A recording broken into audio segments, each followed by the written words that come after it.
اعوذ باللہ من الشیطان الرجیم بسم اللہ الرحمن الرحیم الحمد للہ رب العالمین والصلاة والسلام علی محمد وعلی آلہ الطیبین الطاہرین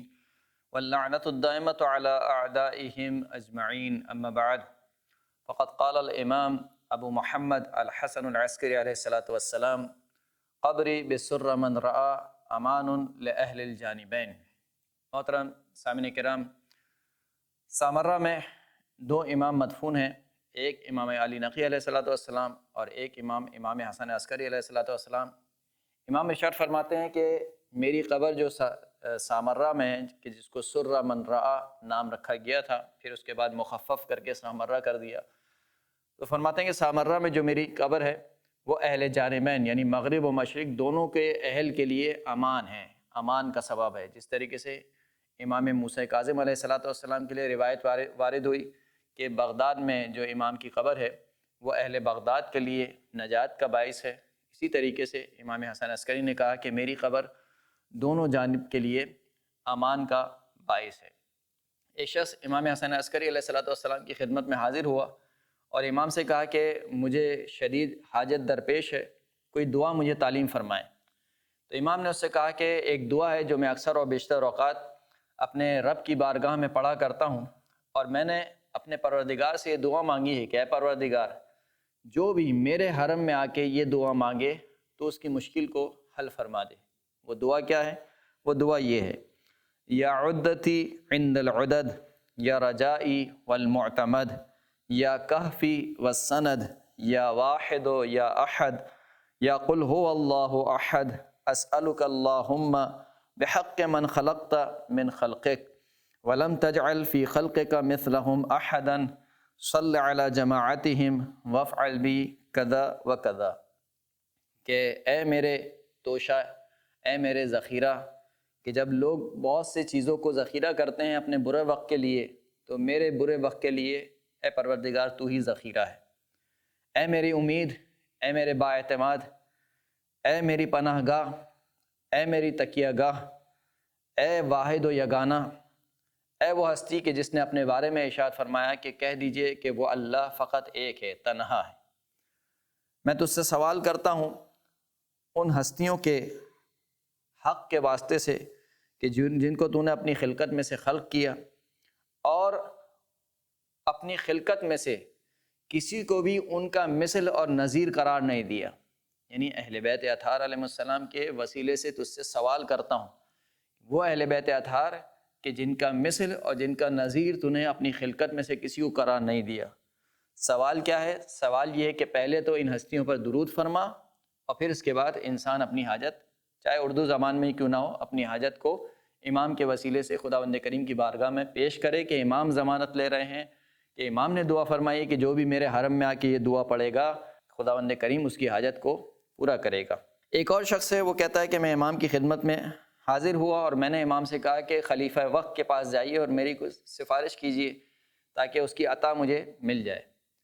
یہ کہہ کر یہ شخص چلا گیا، اور پھر اس نے دیکھا کہ خلیفہ کی جانب سے اس کو کچھ عطا مل گئی۔ یہ شخص دوبارہ امام کی خدمت میں آیا،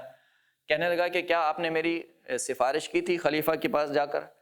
امام نے کہا کہ دیکھو، ہمارا طریقہ کار یہ ہے کہ جب بھی ہمیں کوئی حاجت درپیش ہوتی ہے، ہم پروردگار عالم کی بارگاہ میں، یعنی جو بادشاہوں کا بادشاہ ہے، کہ جس کے سامنے کسی کی بادشاہت نہیں، جس کے سامنے کسی کی کوئی قدرت و طاقت نہیں، اصل قدرت و طاقت، اصل مالک وہی بادشاہ ہے، وہی ہمارا خالق ہے، تو ہم اس کی بارگاہ میں اپنی پناہ کو پیش کرتے، اپنی حاجت کو پیش کرتے ہیں، اور اسی کی بارگاہ سے چاہتے ہیں کہ وہ ہماری حاجت کو پورا کرے۔ اور اگر میں تیری سفارش کے لیے چلا جاتا تو میں اپنی اس روش سے ہٹ جاتا، لہٰذا میں نے اپنی اس روش کو بدلنا نہیں چاہا۔ میں اس بادشاہ کی جگہ، جو دنیاوی بادشاہ ہے، میں اس بادشاہ کی بارگاہ میں گیا جو آسمانوں اور زمینوں کا بادشاہ ہے، اور اس کی بارگاہ میں تیرے لیے دعا کی، اور اس نے میری دعا کو پورا کیا۔ وہ امام جو زندہ حالت میں جب حاجت روائی کرتے ہیں تو یقیناً ہم اپنے اماموں کو زندہ سمجھتے ہیں، اور ہم کسی مردہ امام کی زیارت کے لیے نہیں جاتے، بلکہ ہمارا عقیدہ یہ ہے کہ یہ ایسے زندہ امام ہیں جو ہمارے امام ہیں، جو ہمارے زندہ ہمارے تمام اعمال سے باخبر ہیں، ہماری پوری زندگی ان کے سامنے ہے، ہم نے کیا اعمال انجام دیے ہیں یہ ہمارے اعمال سے باخبر ہیں۔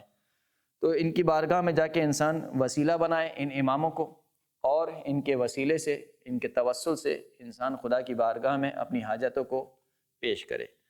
مشترکہ زیارت ہے دو اماموں کی، امام علی نقی علیہ السلام اور امام حسن عسکری علیہ السلام کی زیارت پیش کی جا رہی ہے۔ السلام علیکما یا ولی اللہ، السلام علیکما یا حجت اللہ، السلام علیکما یا نور اللہ فی ظلمات الارض، السلام علیکما یا من بدا اللہ فی شأنکما، اتیتکما زائرا وعارفا بحقکما، معادیا لعادائکما، موالیا لأولیائکما، مؤمنا بما آمنتما به، کافرا بما کفرتما به، محققا لما حققتما، مبطلا لما ابطلتما، اسأل اللہ ربی وربکما ان يجعل حظي من زيارتكما الصلاة على محمد وآل محمد، وأن يرزقني مرافقتكما في الجنان مع آبائكما الصالحين، وأسأله أن يعتق رقبتي من النار، ويرزقني شفاعتكما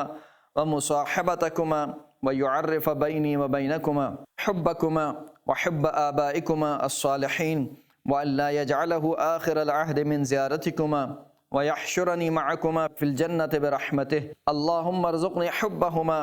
وتوفني على ملتهما، اللهم لعن ظالم آل محمد حقهم وانتقم منهم، اللهم لعن الأولين منهم والآخرين وضاعف عليهم العذاب، وأبلغ بهم وبأشياعهم ومحبيهم ومتبعيهم أسفل درك من الجحيم، إنك على كل شيء قدير، اللهم عجل فرج وليك وابن وليك، واجعل فرجنا مع فرجهم یا ارحم الراحمین۔